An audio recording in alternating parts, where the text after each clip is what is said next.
नमस्कार, प्रणाम। मैं सिंगर सोनम सिंह प्रियंका और आपका स्वागत है, अभिनंदन है हमारे सेकेंड चैनल में, जिसका नेम है SSP म्यूजिक वर्ल्ड। दूसरा चैनल है और जितने भी लोग देखेंगे प्लीज़ आप लोग हमारे चैनल को सब्सक्राइब कर लीजिएगा और बेल आइकन ज़रूर दबाइएगा। और आइए आपको हम एक सॉन्ग सुनाते हैं, सरस्वती वंदना।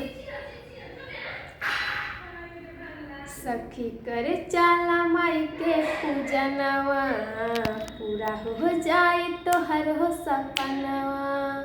सखी करे चाला माई के पूजनवा, पूरा हो जाए तो हर हो सपनवा। माई देवेली ज्ञान सब जाने ला जहान, माई देवेली ज्ञान सब जाने ला जहान। सारा जग में पूजाली सखी, विद्या के देवी कहाली सखी। माई सरस्वती हंस बहाली सखी, विद्या के देवी कहाली सखी। माई सरस्वती हंस बहाली सखी। करेला के जे भी माई के पूजनवा, रखेली माई ओकरा पधयनवा। गुंगो भी बोले माई के कृपा से, पूजेला के जे माई के चरणवा। रखेली माई ओकरा पधयनवा, पूजेला के जे माई के चरणवा।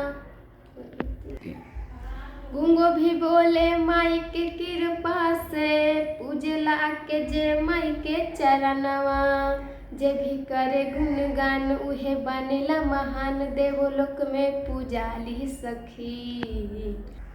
विद्या के देवी कहाली सखी, माई सरस्वती हंस बहाली सखी। अरे विद्या के देवी कहाली सखी, माई सरस्वती हंस बहाली सखी।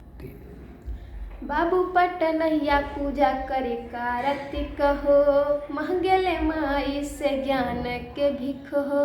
गा के सुनाबे सोनम सिंह प्रियंका, माई के कृपा के बाजल बडंका, बाजल बडंका। राइटर पटनहिया पूजा करे कार्तिक हो, महंगेले माई से ज्ञान के भिख हो। गा के सुनाबे सोनम सिंह प्रियंका, माई के कृपा के बाजल बडंका।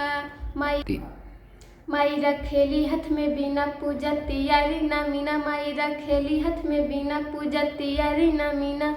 और भौजी बगर वाली सखी, विद्या के देवी कहाली सखी। माई सरस्वती हंस बहाली सखी, अरे विद्या के देवी कहाली सखी। माई सरस्वती हंस बहाली सखी।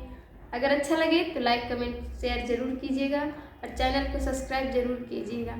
इसी तरह से आप हमारे सपोर्ट कीजिए।